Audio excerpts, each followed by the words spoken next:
Okay, so today's lesson, we are going to be talking about trigonometric identities.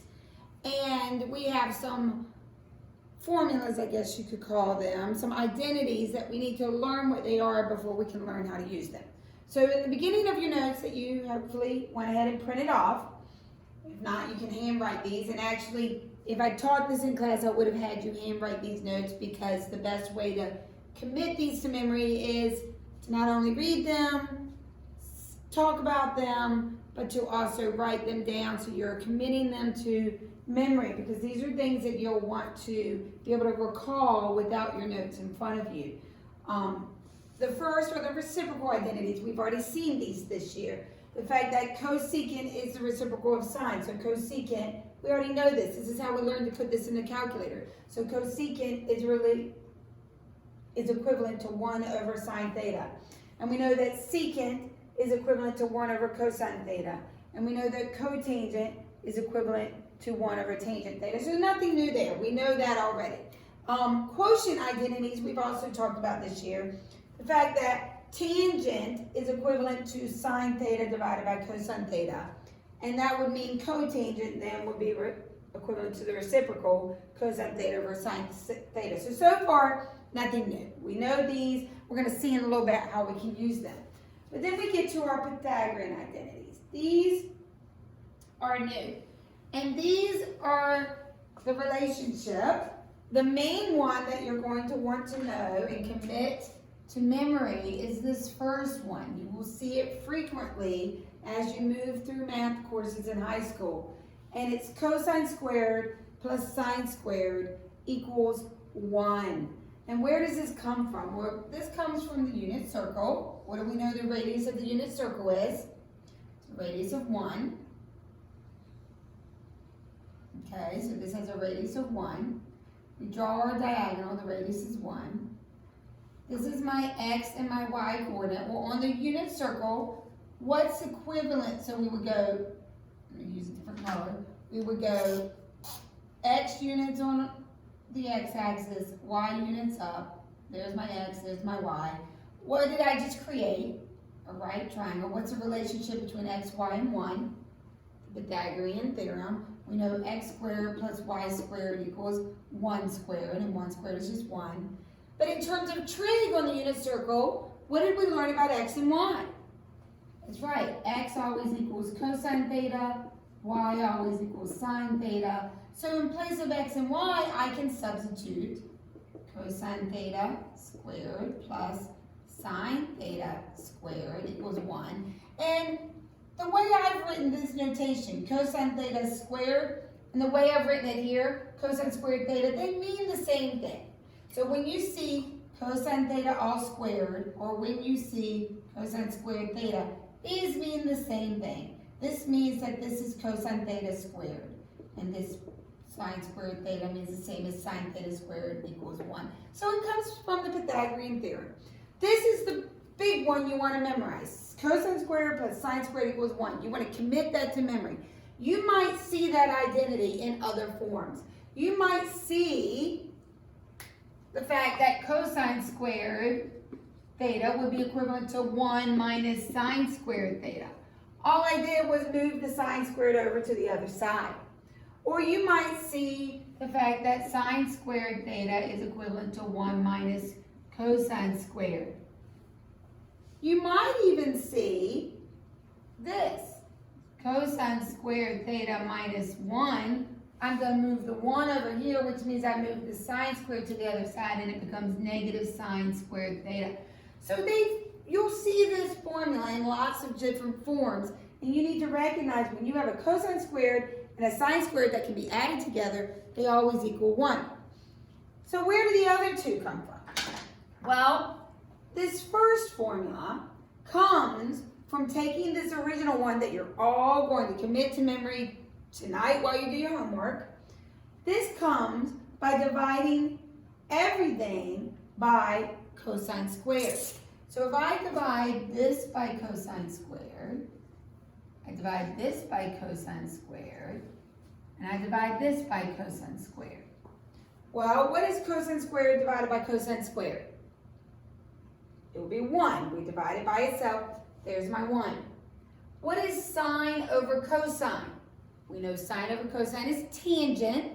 So sine squared over cosine squared is tan squared. So this is where tan squared plus 1 comes from. And then what is 1 over cosine? We know 1 over cosine is, look at your reciprocal functions. 1 over cosine is secant. So 1 over cosine squared is secant squared. So this formula comes by taking the original and dividing everything by cosine squared. How do you think we get this formula? That's right. We're going to divide everything in this original by sine squared this time. Let's divide this by sine squared. Divide this by sine squared. Or divide this by sine squared. Okay. What is cosine over sine? Look at your quotient properties. Cosine over sine is cotangent. So cosine squared over sine squared is cotangent squared. What is sine squared divided by itself? 1, so plus 1. What is 1 divided by sine? 1 divided by sine is, look at your reciprocal functions, cosecant. So 1 divided by sine squared is cosecant squared. So these 3 formulas are very important. This one is the most important because if you blank out on a quiz or test, you can get this one divided by dividing everything by cosine squared, get this one by dividing everything by sine squared. But honestly, as you move through this chapter and next year in pre-calculus, you really want to get to know these without having to every time do that division. So you really want to take the time, like your exact values, to study these formulas. Because you might not see this formula written just like it is. Instead of this, you might see this. Secant squared theta minus 1. And it'll ask you, what does that equal? Well, they move the 1 over to this side. So what is secant squared minus 1 equal? Tan squared. Or you might see this. You might see secant squared theta minus tan squared theta. What would secant squared minus tan squared equal? That's right, if I move tan squared over, it equals 1. Or you might see tan squared theta minus secant squared theta. What would that equal? Well, if we move secant squared over here, we'd have to move the 1 over here. So what would it equal? Negative 1. All of these are variations of this original formula. And same thing here. You can see variations. So you want to become very familiar with these 3 formats because you don't know which format it will be. So we're going to work out some examples where we use these different trig identities. The first one wants me to find cosine theta if sine theta equals 3/5 and theta is between 90 and 180. Well, first, what's a trig identity that involves sine and cosine? That's right, the Pythagorean identity, the one we just learned. Cosine squared theta plus sine squared theta equals 1. Remember, another way to write this would be the same as sine theta squared plus cosine theta squared. They mean the same thing. Well, what do we know sine theta equals? That's right, it equals 3/5. So we can replace sine with 3/5. So cosine squared theta plus 3/5 squared equals 1. What does 3/5 make? 9/25. And then we need to solve for cosine. That's what we're trying to find. So what would we do next? We would subtract 9/25 from both sides. So cosine squared theta equals, get a common denominator. What's the common denominator? That's right, 25 over 25 minus 9 over 25. What's that leave me with? 16 over 25. So we've got cosine squared theta equals 16 over 25, but we're trying to find cosine. What do you think you would have to do next? That's right, you would have to do the square root, both sides, and you would get cosine theta equals, how many answers do we get when we square root? 2 plus or minus 4/5. And now our last decision is, should it be positive 4/5? Should it be negative 4/5? What do you think is going to help me decide which one it is? That's right, the fact that they told me where I'm located. If I'm between 90 and 180, where is this angle located? It is located in the second quadrant. So what would cosine be in the second quadrant? All students. What is cosine going to be? That's right, cosine will be negative in the second quadrant. So our final answer is negative 4/5. Let's practice another one like this. Example 1b. I think that's as high as I can move my screen. Let's try example 1b. Okay. Find cosecant if cotangent theta equals negative 1/4 and theta is between 270 and 360. So first thing we need to do is we need to find the identity that involves cosecant and cotangent. Which one is that? That's right, it's the cotangent squared theta plus 1 equals cosecant squared theta. Then what do we know cotangent equals? Cotangent equals negative 1/4, so cotangent squared can become negative 1/4 squared plus 1 equals cosecant squared theta. What does this make? 1/16 plus 1, get a common denominator, what do you get? 17 over 16 equals cosecant squared theta. How do I solve for cosecant? I take the square root of both sides. How many answers do I'm going to move this up here. How many answers do I get when I take the square root? I get 2. Square root of 17 is square root of 17. Square root of 16 is 4. And now I have to decide if it's positive or negative. We don't really work with cosecant, but who do we work with? Sine. So where am I located? Between 270 and 360. Where does that put me? Between 270 and 360. 270 is here, 360 is here, so I'm in the fourth quadrant. All students take calculus. I'm in the cosine corner, which means sine will be what? Sine will be negative, which means cosecant will be negative, because cosecant does whatever sine does. Okay. So let's move on to example 2. So we're on your next page. Let me turn the page.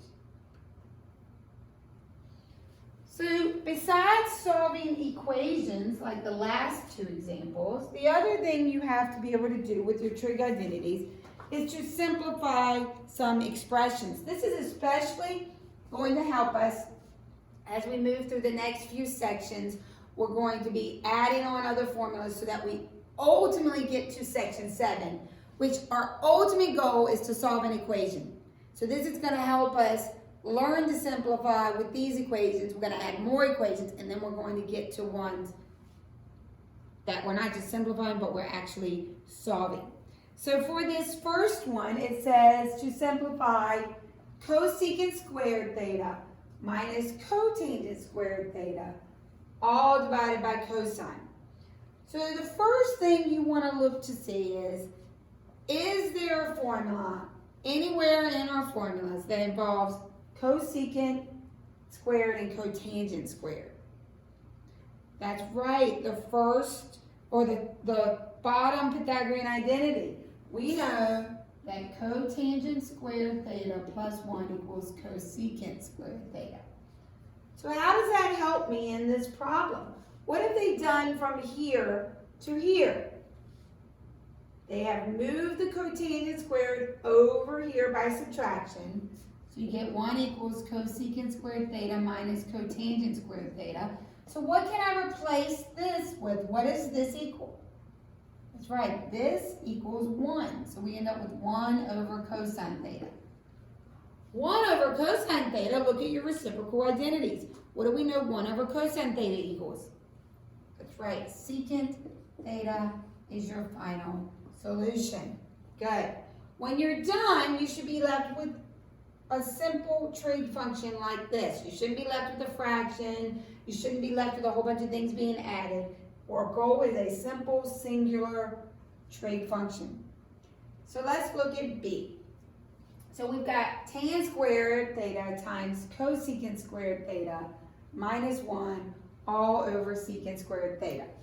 At first, you might glance in that and say, oh, I see a tan squared and I see a minus 1, but we can't just put this with this because it's joined by multiplication here. So if you don't see a Pythagorean identity that immediately works, a lot of the times what helps is to turn everything into sine and cosine. Sine and cosine are like the mother trig figures, if you will. The sine and the cosine, a lot of everything can be turned into that, even tangent and cotangent. So let's rewrite everything using sine and cosine. So what do we know tangent equals? We know tangent equals sine over cosine. So tan squared would equal sine squared over cosine squared times, what do we know cosecant is? We know cosecant is 1 over sine. So we're going to turn that into 1 over sine squared minus 1 all over secant squared. What do we know secant squared is? Secant squared makes 1 over cosine squared. Good. What do you see here? That's right, the sine squareds can cancel. So we're left with 1 over cosine squared minus 1 all over 1 over cosine squared. What is 1 over cosine? That's right, 1 over cosine is secant. So what is 1 over cosine squared? It is secant squared. So we get secant squared theta minus 1 all over 1 over cosine squared. We haven't done anything with that yet. At this point, secant squared minus 1. Where have we seen a secant squared that also has a 1 in it? The Pythagorean identity. We know that tan squared plus 1 equals secant squared. Remember that identity? This looks like it. What have they done with the 1? They've moved it to the other side. So tan squared equals secant squared minus 1. So what can we replace secant squared minus 1 with? Tan squared. Good. So we get tan squared over 1 divided by cosine squared. What do you think we can do now? When all else fails, turn everything into sine and cosine. So tangent can be turned into sine squared divided by cosine squared divided by 1 over cosine squared. And then how do you divide a fraction by a fraction? That's right, when you divide a fraction by a fraction, you multiply by the reciprocal. What's going to happen to my cosine squared? They cancel, so my final answer is sine squared theta. Look at that, we went from all of this to a simple single trig function. That's our goal. So let's look at letter C. You need to copy this still. You can freeze your video. I'm going to go ahead and move up to C and D. These are the last two. I don't know why I wrote example 3 on my notes because there is no example 3. I think I was not paying attention. Okay. So we have secant theta over sine theta times 1 minus cosine squared theta. Any ideas? Okay, when you look at these problems, you want to look at ways to use Pythagorean identities, ways to maybe turn things into sine and cosine. Okay, so I hear somebody saying, or at least I assume somebody is thinking out loud, they've seen this before. It is your Pythagorean identity. What's the Pythagorean identity that has cosine squared in it? Cosine squared theta plus sine squared theta equals 1. This is 1 minus cosine squared. What did they do? They moved cosine squared over. So what can I replace 1 minus cosine squared with? I can replace it with sine squared. So we get secant theta over sine times, this gets replaced with sine squared. Now what can I do? I can simplify. The sine cancels and it becomes just sine, because this is over 1, even